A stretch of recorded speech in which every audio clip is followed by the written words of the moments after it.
Je m'appelle Brahim, j'ai 25 ans. Je fonde Imtiyaz, un centre éducatif d'excellence qui propose des services d'accompagnement scolaire, d'orientation et de coaching à destination d'un public scolarisé ou étudiant en Algérie. Il faut m'écrire la lecture de ta source, c'est-à-dire sur... Ah oui, j'ai pas su ça, là, j'ai pas compris. Non, DC.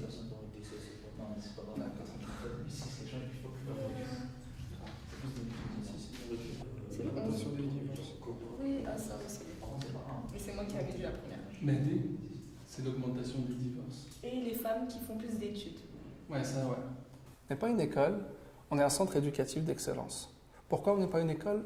D'abord parce qu'on ne remplace pas le Qraya, le Msid, l'école en tant qu'institution où il y a un professeur qui vous apprend des choses dans le cadre d'un programme établi, fixé par une autorité publique. Nous, on vient en complément du travail du professeur, en complément du travail que l'élève doit fournir, en complément du programme scolaire. Tu enlèves personne puisqu'il y a déjà une redite. 30 représentants. 30 environ. Donc on a un concept qui est organisé en paliers.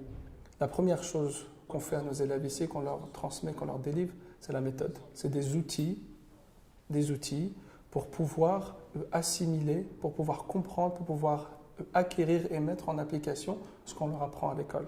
Que ce soit le programme algérien Blarbiya, ou le programme bilingue Blarbiya ou le français, ou le programme français. On s'adresse vraiment à tous ces publics-là et chacun a des problématiques et des besoins différents, surtout en termes de méthode, de tariqa, comme on dit en arabe. Et le but, c'est qu'ils prennent ces outils-là et qu'ils puissent les appliquer à la maison en autonomie. Est-ce que tu peux nous lire la question? C'est exprimer l'augmentation de la part des ménages d'une personne entre 1999 et 2006. Ouais. On donne un pourcentage. On nous demande c'est quoi le verbe d'action? C'est exprimer. Exprimer. C'est complètement différent des cours particuliers. Sur le marché, le cours, ces cours de maths précisément, là, si on lui dit maths, il nous tire des maths. C'est ça qui est bien, c'est nous, on arrive et on décide ce qu'on va faire et il nous aide pour ça. Et c'est super pratique pour réviser les contrôles et tout. Vraiment, ça aide beaucoup. En fait, quand j'ai vu que mes notes n'étaient pas super, que c'était un peu compliqué, il m'a dit ouais, les professeurs là-bas ils sont jeunes, ils sont plus complices avec nous et tout. Ils t'expliqueront peut-être mieux que les professeurs, tu auras peut-être des meilleures notes. Je lui ai dit ok, on va essayer. Et là, ça fait à peu près un mois que je suis ici et je trouve que ça m'aide beaucoup. C'est pour ça que je vous ai dit vous aviez raison sur le 64, mais on ne parlait pas de la même chose. Donc, du coup, c'est vraiment 64%. Non, c'est 5 à augmenter de 5%. Ah, ok. Donc ici on dit la part des ménages d'une personne entre 1999 et 2006, la part des ménages d'une seule personne a augmenté de 5%. Non, de 17,03%. Non. Notre soutien à nous, il est différent en termes d'approche.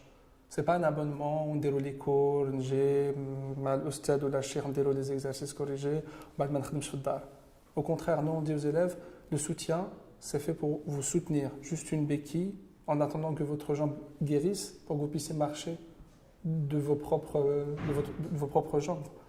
Et donc, on fixe le besoin. Il faudra 6 séances pour s'attaquer à ce besoin, pour que tu puisses mieux comprendre en classe, pour que tu puisses mieux suivre, mieux prendre tes notes, mieux travailler à la maison. Et dès lors que le besoin il est réglé, on lève ce soutien pour revenir à de l'autonomie et de la méthodologie.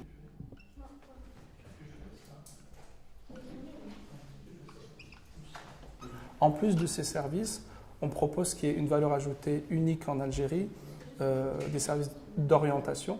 On oriente les futurs étudiants, on les informe de ce qui existe ici en Algérie et à l'étranger, des différents cursus, des voies administratives, des opportunités pour financer ses études, etc.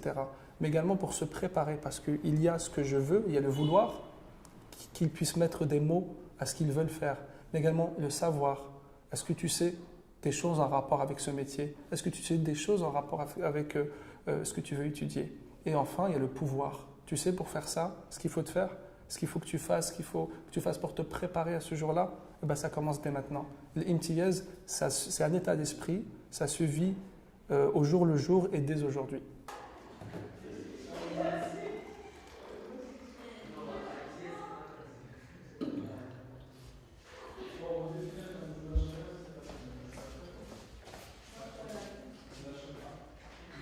Qui رحت من الجزائر, je me suis promis que je reviendrai.